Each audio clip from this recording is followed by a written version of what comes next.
Please state your name and affiliation. So, my name is Alex Gray. I'm from the Stigouche, Quebec, which is a Mi'kmaq community. I'm here at McGill studying physiology as an undergraduate, and I'm taking a minor in kinesiology. And I'm also the president of the American Indian Science and Engineering Society. Could you tell us more about yourself and your organization? Yeah, so I was born in Montreal, but I spent my childhood actually in my community. My father is Quebecois, but my mother is Mi'kmaq, and they had separated when I was quite young. I think I was only a couple of months old at the time. And so I was raised by my mother and my mother's family, so I'm very close to not only them, but also my community where I come from, which is, like I said, the Stigouche. My mother teaches pre-colonial culture at the local middle school, so I had the opportunity of being raised around a lot of the art, a lot of the workings. I was also taught many of the songs growing up, so that's something that I still carry dear to my heart. Something that I try to practice whenever I can is to sing the Mi'kmaq songs. And yeah, so I grew up there. I went to school in New Brunswick, in a town called Campbellton, which is kind of on like the north shore of New Brunswick, but just across from Quebec, and came to McGill afterwards.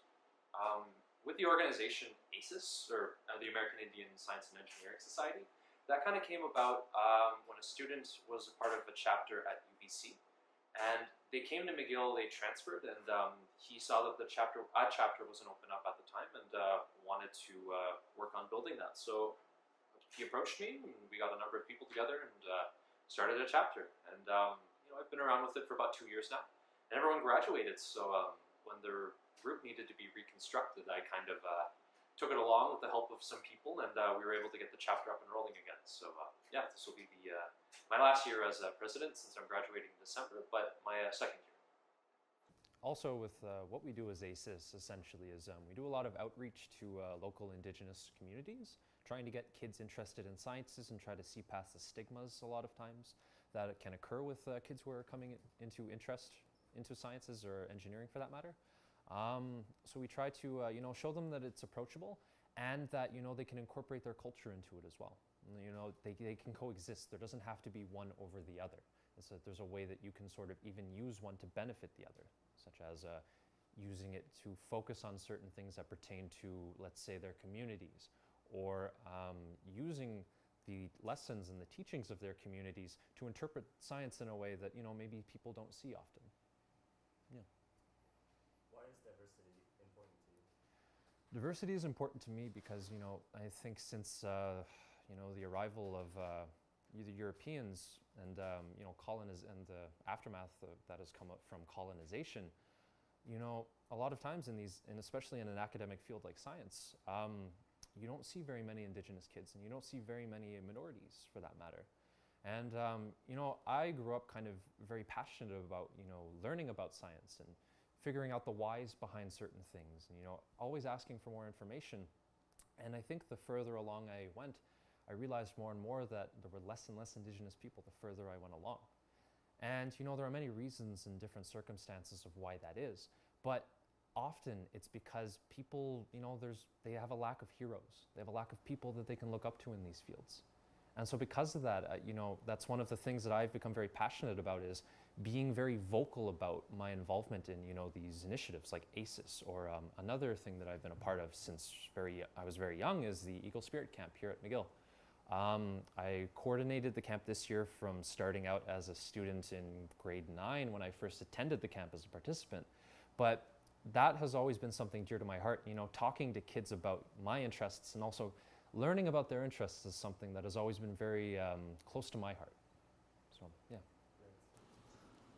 What are some current initiatives of the American Indian Science and Engineering Society to promote diversity at McGill? So one of the things that we do is we try to engage youth through outreach. And how that works is, for example, last semester we went to the Quebec Indigenous Science Fair, the Aboriginal Science Fair, sorry. And from there we can kind of just we represented McGill, but we just kind of walked around and we talked with some of the students to get, some ideas as to what are they interested in, answer any questions if we can. And just to sort of pique their interests, because I think science fairs especially are one of one of the easiest routes of getting youth who are, interested in science, especially considering it's Indigenous. But another thing that we do is we try to coordinate events that pertain to Indigenous circumstances or issues that are happening in communities that involve science. So for example, we're planning during Indigenous Awareness Week coming up to have sort of a lecture and a presentation on some of the health concerns and issues that Indigenous peoples face within their communities and on a day-to-day living. So definitely not only engaging youth, but also bringing awareness of Indigenous issues and the lack of representation in STEM fields as well. How did your own interest in science develop? From a kid, I was always one of those kids that would never stop asking why. And I was also very much glued to television when I was young. And through that, I was able to watch a couple of programs that I can still remember from this day that really interested me and gave me some of those whys that I was looking for. So a common show was, for example, the Magic School Bus, if I was going to throw one out. I can just remember a lot of scenes that I saw in a lot of the episodes that would sort of pique my interest, and I would want to figure out more after the episode would end. And so it was those little opportunities like that, those little peaks of interest, I guess, if you will, that really geared my, how I would view, kind of blabbering here. So if I want to start over, yeah. But essentially, with a lot of these shows that I would watch as a kid, I had my interest peaked into certain situations. Also, my grandmother, who is an elder in my community, she's a representative of the health center in our community. So she works with nurses and she works with policymakers in getting the information that people need and sort of giving that and making that accessible for Indigenous people within my community. So growing up, whenever I would visit my grandmother's house, I always had access to, I'd find little pamphlets here and there with, information on how to recognize hypertension or how to treat diabetes, what is a classification of type 2 diabetes, type 1 diabetes, what are the distinctions, things like that. So I had a lot of little tidbits of information growing up that would always kind of grab my interest, I would notice. And I think from an early age, I recognized, how important, not only important that is to me, but how passionate I was about figuring out those things. And I think as, I've come along in my academic journey, I've really learned how to apply that not only to my interests, but also to what interests me in helping my own peoples. Indigenous people, we suffer from comorbidities at a rate much higher than, the general population. Things like heart disease, even cancer, type 2 diabetes, obesity. These are all common occurrences within communities, and it's a situation that has been around for a while, and unfortunately, it hasn't been getting better. And so that's kind of one of the things that I'm very passionate about and have been passionate about. And one of the reasons for that is that I grew up there. I grew up seeing all of these problems within my community. And, understanding the whys behind that as I grew up, I saw it for the problem that it was, and I would hope that one day I can help in, work in helping that issue and, making it better for the future generations. Yeah. What were some difficulties you faced along the way?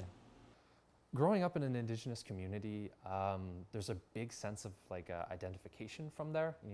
There's a sense of community that I felt very absent from when I first moved away from my community. When I came to Montreal, I spent, the first 18 years of my life within my community, surrounded by people of a similar culture than me. Everyone was Mi'kmaq, and I had that sort of enrichment. So being suddenly taken out of that environment was kind of very much a shock for me. And I also didn't realize how important it was to me when I was in the community, I guess because I had such a saturation of it, that it was always present. So, you don't recognize it, you appreciate things until they're gone. I very much felt very shocked by not having my culture accessible to me anymore. And, within my first year of McGill, I very much suffered with my mental health. I have mental health issues on my father's side, and they started very much arising as I was in my first year at McGill. I fell into a depression very, very easily, and there were some other circumstances that were happening, but you know, combine that with the anxiety that I was now starting to face, I wound up actually flunking out of McGill my first year, and that really played on my confidence quite a bit, and also made me question if, you know, academics is where I should be. You know, am I cut out to be in school? And so one of the things that was the most beneficial for me was I went home. And, you know, I rekindled my relationship with not only my community, but, you know, my culture, whether that was through the songs, you know, learning more about my language. And I think I also was I am very grateful and also blessed to have the opportunity of being able to work with the Indigenous youth in my community. My mother teaches, like I said, at the community middle school. And so I would go to her on a day-to-day basis and I'd help her out. And then eventually, I think they asked me to substitute teach a class here and there. And I remember the kids always approaching me and saying, you know what, you should be a teacher. Or they always said that, no, you should be in school. And I think it was really very much, you know, those little opportunities, you know, those little voices telling me, you know, oh, you seem like you should be really cut out for this. That really made me, you know, step my ground and say, no, like, you know, I might have like faced some hardships here. You know, I might find myself in a circumstance I didn't think I would be in, but that didn't define me as to where I was. And so I, you know, I started taking part-time courses within the year. I had a full-time employment at a cafe here in Montreal, and I reapplied to McGill, got in, and I've been here ever since. And I will be graduating actually December this year. Yep. Awesome. Were there any instances you feel that you were treated differently because you were First Nations? So I think one of the things, especially in my circumstance, is that I'm white passing, and what I mean by that is that I don't present the features of what people think Indigenous people look like. And not that that makes me any less Indigenous, but it's kind of the issues that are more up in front with, you know, for example, like passive racism that some people might give to Indigenous people are often hidden to me because they don't know that I'm Indigenous until I mention it per se. And then, you know, that's kind of guided me in a way where I can be very vocal on my issues, but also I can listen to how people talk about Indigenous issues when they come about as if they're not trying to hold comments back. And luckily, I haven't faced many issues in that regard, and I haven't been in many circumstances where I felt like my culture has been a problem for someone or somebody makes it into a problem. But you know, they are there, unfortunately, and I can only speak on my perspectives here, but I am very much aware that, you know, there are issues with people who are Indigenous in STEM fields, and, you know, they face things on a day-to-day basis. What are some positive experiences you've had as a First Nation science student? Certainly doing a lot of I try to sort of pitch and gear presentations and projects, you know, whether they're papers or they're presentations, to Indigenous issues. And I feel that in a lot of the courses that I've been within, especially in the Department of Kinesiology, I've been able to sort of like gear my projects towards, you know, Indigenous health concerns, whether it's I can talk about, you know, obesity rates, diabetes, comorbidities. And through that, I can kind of get a little bit more passionate about my projects because not only is it about something that I'm interested in, but I feel that like I can educate some people or at least someone on some of the issues that are happening with Indigenous peoples in North America. Have you seen much improvement for First Nation students in science and engineering? I think, you know, we're certainly at a time of big change at McGill, you know, with the task force, the Indigenous task force submitting, you know, their guidelines or their list of things that they feel McGill should do to improve the situation for Indigenous students and Indigenous peoples in general. There's certainly, there's a momentum change at the moment, you know, with, there's many student initiatives now. You know, the Faculty of Medicine has just, you know, started a Indigenous health professions program. So we're certainly in a time of change, but that doesn't mean that the situation is perfect and that there aren't any issues. We are in the process, I think, of putting these issues out in the open and having discussion on them. So we're certainly in a time of good change, but I feel that we're not exactly where it needs to be just yet, and there is some work to come. What are some things that you feel? Oh, sorry. That's fine. Okay, yeah, sorry. What are some things that you feel still need improvement for First Nations in science and engineering? Certainly I'm very much a firm believer of kids needing heroes. And because of that, it can be difficult to be passionate about a field that you can't have somebody who has a culture similar to yours or is of your culture within your fields. And that can be scary because you feel like as if you're going into a field that's completely alien to you. Like you will be basically alone and not have anybody that, not only shares the same passions as you, but has the same identity as you or a similar identity to you. So certainly representation is something that needs to definitely be brushed up on the academic side. And I feel also that if the curriculums can somehow find a way of making Indigenous kids feel more welcome to talk about their culture or see their culture within their curriculum in a positive and non-detrimental way, I feel that that can certainly help Indigenous kids see, not feeling awkward about mentioning, the issues that they go through or the circumstances of their communities and whatnot. How do you maintain a healthy balance between career and family? First People's House is definitely a testament to being able to connect with my culture while being away from my home.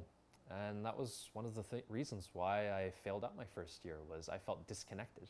And I felt like, I couldn't really practice the things or at least be present to the things that, I had around my whole life. So, also visiting my home and staying there before I came back to McGill to continue my studies, I guess one of the things that I kept with me was, I try to sing the songs when I can. We have a powwow drum group here at McGill that, we meet every couple of weeks and we'll play some songs together. Smudging, which is you burn traditional medicines, whether it's sage, tobacco, sweetgrass, so on, is a way that I can also connect with my culture, but in a way that's very personal for me. And also the fact of having resources here at First People's House has certainly helped with that. There's this is kind of a sanctuary for a lot of us Indigenous students here at McGill, because we can come here, we can vent some of the problems that we're going through, we can talk about some of the things that we learned about today, we can help each other out if one of us has taken a course before, and it creates that sense of community that I think a lot of us were longing for, being away from our respective communities. Have you had any mentors in the course of your career? I think definitely my mentors outside of academia have been my family members and also members of my community. I'm very fortunate to come from a very strong family in the sense of not only academia, but also cultural representation and representation within my community. One of my cousins, for example, is a chief of Listigoch and has been very much a mentor to me on my way to university. So I can definitely attest to a lot of the things that I've been able to accomplish or the things that I've been able to become involved in certainly came from him, and also a lot of other members of my community. My mother is one of the most hardworking people I think I can think of. My grandmother as well. I mean, the woman is well into her 70s and still travels to Montreal 3 or 4 times a year to attend conferences. And I think it's this drive that I see in my family that really helped me along in pushing myself beyond, becoming a university dropout. That is an unfortunate statistic in a lot of Indigenous populations. What advice do you have for someone who is interested in science and engineering? I look back to a lot of feelings that I had as a youth myself, and feeling very uncertain about my own capacities, and also how can I do I have to trade away my identity to study these things? Because I mean, in a sense, it's very difficult for something as imperial as science and Indigenous culture to coexist. But I think definitely the word of advice that I can give to Indigenous kids who are interested in getting involved in STEM is that there are ways of integrating both, and you can definitely use science to benefit the health situations within your own communities, and also the things that are happening around you. And also, there is science within your own traditional cultures. And because of that, you don't have to trade anything away. And you don't have to feel like as if you can't be Indigenous or Native for that matter if you go into these professions. And that you can certainly benefit your peoples, and there are ways that you can pitch your career to benefit not only you, but your peoples. What is one thing you think people can be more mindful of regarding First Nations students, scientists, and engineers? I think it's definitely the difference in perspective. I can talk about that in my own terms, is that I sort of approach things differently, not only because I think about it in a different way, but because culturally I was taught to perceive things differently. Some topics can only skim the surface, especially when it comes to Indigenous issues, and they don't really get to the root causes of these problems, or sometimes it's too painful to go to these root causes. But with these issues in mind, it can be difficult for Indigenous students to deal with the issues that they have to face on a day-to-day basis and balance that with their academic work. And so I think one of the things that especially academia can sort of take into account is that these kids are coming in from different circumstances. They face hardships on a day-to-day basis. Sometimes their situations at home aren't the most stable, and that these need to be taken into account, and that sometimes we learn. I'm a firm believer as well that Indigenous people learn differently as well. And so we might interpret things differently, or we might approach them differently as well. And that should be taken into account, and that people should get trained to understand that we approach things differently, and that our frame of mind isn't very westernized, like how university, for example, observes problems and also teaches their subjects.